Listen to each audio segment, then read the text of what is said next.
Subscribe my channel Law and Communication Skills and press the bell icon for more informative lectures.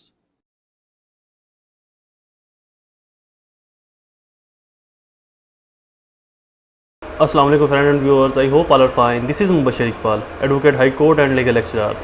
Series of legal lectures के अंदर हमारा आज का subject constitution of Pakistan 1973, topic और question fundamental right and its credibility in Pakistan.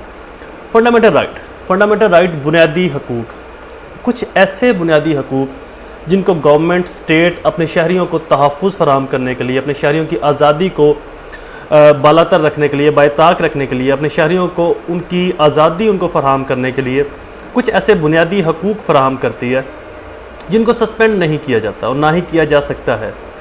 But कुछ ऐसे fundamental right को with the passage of time suspend किया जाता है और उसके लिए गवर्नमेंट को एक मजबूत और बड़ी अथेंटिक क्लैरिफिकेशन देना पड़ती है कि इन रीज़न्स के ऊपर, इस बिहाफ के ऊपर वो इन फंडामेंटल राइट को सस्पेंड कर रही है।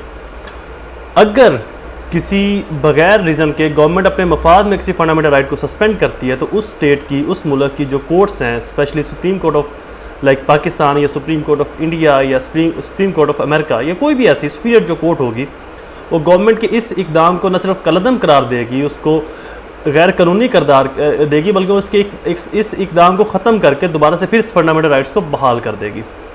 फंडामेंटल राइट्स किसी भी इंसान के बुनियादी इंसानी हकूक़ है। अब तो फंडामेंटल राइट्स जो है यूनाइटेड स्टेट की तरफ से भी रिकॉग्नाइज़ हो चुके हैं कि हर मुल्क को कम से कम ये हकूक़ अपने शहरियों को देना बहुत ज़रूरी है। अगर वो ये हकूक़ अपने शहरियों को नहीं देता तो ऐसे ममालिक को यूनाइटेड नेशन की मेंबरशिप नहीं मिलेगी, वो परमानेंटली मेंबरशिप है या टेम्परेरी मेंबरशिप है। Anyway, fundamental right are those right which have been legally recognised by the supreme court of Pakistan and Pakistani laws. ऐसे कवानीन जो ऐसे फंडामेंटल राइट्स जो पाकिस्तान की सुप्रीम कोर्ट से रिकॉग्नाइज हैं और पाकिस्तानी लॉ से रिकॉग्नाइज हैं। अब फंडामेंटल राइट कौन कौन से हैं, इनको कैसे दिया जा सकता है और किस तरह से फंडामेंटल राइट को सस्पेंड करती है गवर्नमेंट, इसको भी आगे चल के हम डिस्कस करते हैं। सबसे पहले मैं बताता चलूँ कि मैं जो लेक्चर देता हूँ अपने नोट्स से देता हूँ, इसलिए ज़्यादा अक्सर स्टूडेंट मुझसे पूछते हैं कि सर फ़लाँ नोट्स में ये चीज़ नहीं थी, फ़लाँ नोट्स में ये चीज़ नहीं थी। तो लिहाजा आप अगर मेरे लेक्चर्स को बेहतर तरीके से समझना चाहते हैं, आप फ़ायदा उठाना चाहते हैं, तो आप मेरे नोट्स से पढ़ें, तो ये आपके लिए ज़्यादा फ़ायदेमंद बेहतर होगा। मैं रिकमेंड नहीं करता कि मेरे ही नोट्स लें, लेकिन अगर आप चूँकि मेरे लेक्चर्स को सुन रहे हैं तो उसके लिए ज़्यादा रिलायबल है कि आप मेरे नोट्स से ही तैयारी करें। तो इस तरह से मेरे लेक्चर्स को सुनकर, मेरे नोट्स को पढ़कर आप बेहतर तरीके से अपने इस लॉ को, LLB को समझ सकते हैं। तो मेरे नोट्स हर बुक शॉप के ऊपर अवेलेबल है, लाहौर के अंदर स्पेशली।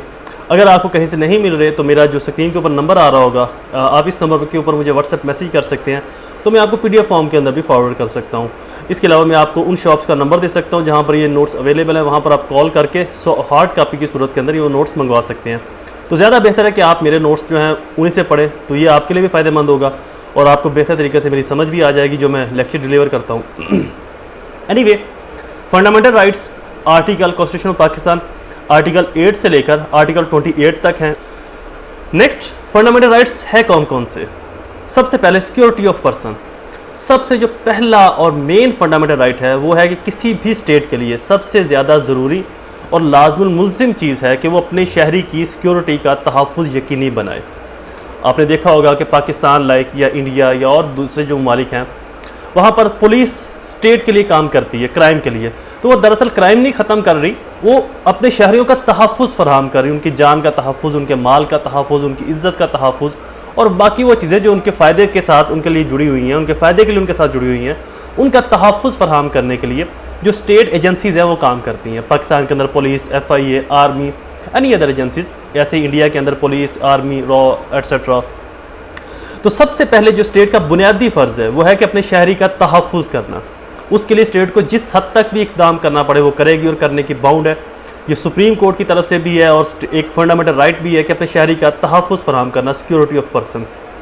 नेक्स्ट है जी प्रोहिबिशन ऑफ फोर्स लेबर। ये स्टेट की जिम्मेदारी है कि वो किसी भी शख्स को ये इजाज़त ना दे कि वो किसी दूसरे शख्स से फोर्स लेबर ले या गुलामाना तरीके से उससे काम ले। जैसे कि पहले होता था, जो मुलाजिम थे, गुलाम थे, वो एक अपने आका के, अपने मालिक के रहमो करम पर थे। वो जो कहता था वो दिन है तो दिन है, वो अगर रात कहते तो वो रात है, तो उनके कोई अपने हकूक़ नहीं थे।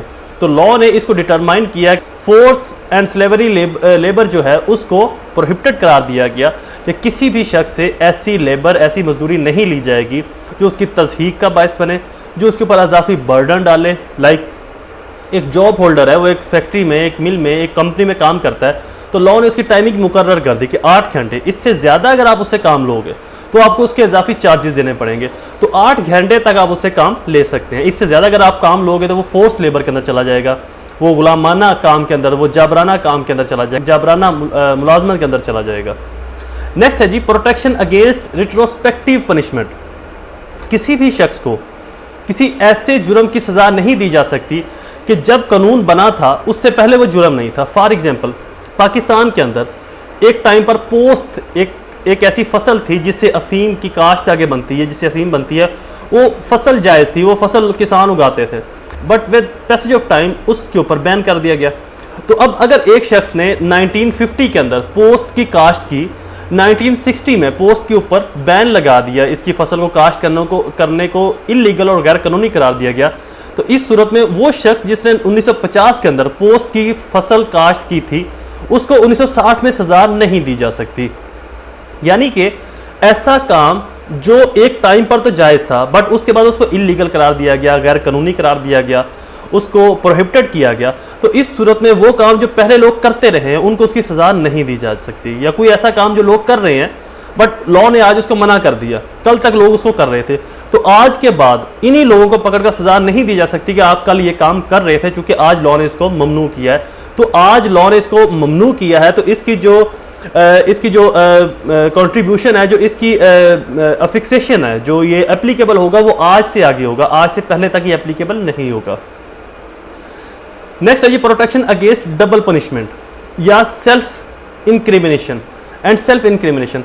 किसी भी शख्स को ऐसा उसका जुर्म जो उसने एक दफ़ा किया, उसको सज़ा मिल गई, अगर वो सज़ा कम मिली या ज़्यादा मिली, समथिंग डिफरेंट, अब उसको सेम ऑफेंस के अंदर, सेम जुर्म के अंदर दोबारा से सज़ा नहीं दी जा सकती। एक शख्स ने एक मर्डर किया, उस मर्डर के अंदर उसको 10 साल की सज़ा दे दी, अब दोबारा से उसका चार्ज बनाकर दोबारा से कोर्ट के अंदर केस चलाकर उसको दोबारा से सज़ा नहीं दी जा सकती कि जी पहले ये जो मर्डर की इसको सज़ा मिली है ये कम मिली है, अब इसको ज़्यादा सज़ा दी जाएगी। तो जिस शख्स को किसी जुर्म के अंदर अगर सज़ा मिल चुकी है तो सेम कोर्ट में दोबारा से उसको वही जुर्म के अंदर उसी शख्स को सज़ा नहीं दी जा सकती। जुर्म कोई और हो, शख्स कोई और हो, जुर्म एक था, अशखास 2-3 थे, या शख्स एक है, उसका जुर्म इसके अलावा कोई और है, तो समथिंग डिफरेंट। सेम ऑफेंस के अंदर सेम पर्सन को सेम कोर्ट के अंदर दोबारा से पनिशमेंट नहीं दी जा सकती। Protection of family, next fundamental right. हर शख्स की माँ, बाप, बहन, भाई, बीवी, बच्चे, ये जो उसकी फैमिली के अंदर शामिल है, उनकी प्रोटेक्शन करना स्टेट की प्राइमरी रिस्पॉन्सिबिलिटीज़ के अंदर शामिल है। फ्रीडम ऑफ मूवमेंट, किसी भी शख्स को आज़ादाना घूमने फिरने की इजाज़त होगी। लाइक पाकिस्तान के जो ट्राइबल एरियाज़ है जहाँ पर अब इजाज़त है बट इससे पहले उसकी मुमानत थी, इजाज़त नहीं थी, तो विद इन पाकिस्तान के अंदर कोई भी शख्स, पाकिस्तान का शहरी, कराची, लाहौर, इस्लामाबाद, इंडिया का कोई भी शहरी, इंडिया का कोई भी शख्स इंडिया के किसी भी शहर में आज़ादाना घूम फिर सकता है। उसको रोक, पाबंदी या उसके ऊपर रुकावट या उसको प्रोहिबिट नहीं किया जाएगा कि आप फ़लाँ शहर नहीं जा सकते, फ़लाँ जगह पर नहीं जा सकते। But in case of any emergency, किसी एक शहर के हालात ठीक नहीं है, हालात ख़राब है, जंग का माहौल है या कोई और दहशतगर्दी है, तो ऐसी सूरत में जो गवर्नमेंट स्टेट एजेंसीज़ होती हैं वो बैन कर सकते हैं कि आप फ़लाँ एरियाज़ में ना जाएँ इस टाइम तक जब तक हम हालात को कंट्रोल नहीं कर लेते। Freedom of association and freedom of peaceful assembly, हर शख्स को आज़ादी होगी कि वो एसोसिएशन को, ग्रुप को, एक जमात, अंजमन तलबा की या कोई और पार्टीज़ को बना सकता है। फ्रीडम ऑफ पीसफुल असम्बली के ऊपर हमने एक लेक्चर रिकॉर्ड किया था, आपने देखा होगा पीपीसी के अंदर। तो असम्बली 5 या 5 से ज़्यादा लोग मिलकर जब एक जगह के ऊपर इकट्ठे होते हैं तो वो एक असम्बली कहलाता है। तो पीसफुल जो असम्बली होगी जिसका मकसद क्राइम करना, जुर्म करना नहीं है, कोई ऑफेंस उसके अंदर इन्वॉल्व नहीं है, क्रिमिनल कॉन्स्पायरेसी इन्वॉल्व नहीं है, तो पीसफुल असम्बली की लोगों को इजाज़त होगी, वो एक जगह पर इकट्ठे हो सकते हैं, जल्द से जुलूस कर सकते हैं, बातचीत कर सकते हैं, गैदरिंग कर सकते हैं। Freedom of trade and business, तमाम पाकिस्तानी शहरियों को, तमाम इंडियन शहरियों को या किसी भी मुल्क के शहरियों को अपने मुल्क के अंदर हर तरह की ट्रेड, तजारत करने की, बिज़नेस करने की और अपने प्रोफेशन को चूज़ करने की। लाइक मैं एडवोकेट बनना चाहता हूँ, कोई डॉक्टर बनना चाहता है, कोई इंजीनियर बनना चाहता है, तो अपने प्रोफेशन, अपनी मर्ज़ी के मुताबिक उसको प्रोफेशन चूज़ करने की, उसको बिज़नेस करने की, उसको ट्रेड करने की इजाज़त दी जाएगी और इसके ऊपर कोई रिस्ट्रिक्शन नहीं लगाई जाएगी। फ्रीडम ऑफ स्पीच, हर शख्स को बोलने की आज़ादी होगी। अब स्पीच के ऊपर मैं एक अलग से भी एक लेक्चर रिकॉर्ड करूँगा कि स्पीच का दायरा कार कितना है। अब फ्रीडम ऑफ स्पीच ये एक बहुत ही कन्फ्यूजिंग आर्टिकल है, कन्फ्यूजिंग जो है वो ये आर्टिकल है कि लोग समझते हैं कि फ्रीडम ऑफ स्पीच के अंदर आप किसी की तहस नहस भी कर दो, डेफामेशन के अंदर चले जाते हैं। तो बहुत सारे अदालत के अंदर जो केसेस आते हैं, स्पेशली सुप्रीम कोर्ट और हाई कोर्ट के अंदर डेफामेशन के, तो जो डिफेंस काउंसिल है, जो डिफेंसिव काउंसिल है, वो कहते हैं कि जी हमें फ्रीडम ऑफ स्पीच मिला हुआ है कॉन्स्टिट्यूशन की तरफ से, तो हमने आज़ादी राय का इख्तियार हासिल किया हुआ, तो हमने आज़ादी राय को तरजीह दी और हमने अपनी मर्जी से वो अल्फाज बोले जिसका कानून ने हमें इजाज़त दी है। तो फ्रीडम ऑफ स्पीच से मुराद है कि आप किसी के ऊपर पॉजिटिव तनकीद कर सकते हो, लेकिन किसी की ज़ातियात के ऊपर, किसी के किरदार कशी नहीं कर सकते, किसी के किरदार के ऊपर कीचड़ नहीं उछाल सकते, किसी के किरदार के ऊपर कीचड़ नहीं उछाल सकते। तो फ्रीडम ऑफ स्पीच एक लिमिटेशन की हद तक रहकर आप गवर्नमेंट के अदारों के ऊपर, आप जुडिशरी के फैसलों के ऊपर तनकीद कर सकते हैं, बट पॉजिटिव सेंस के अंदर कि अगर ऐसे इन्होंने जो किया, अगर इस तरह से करते तो ज़्यादा बेहतर था।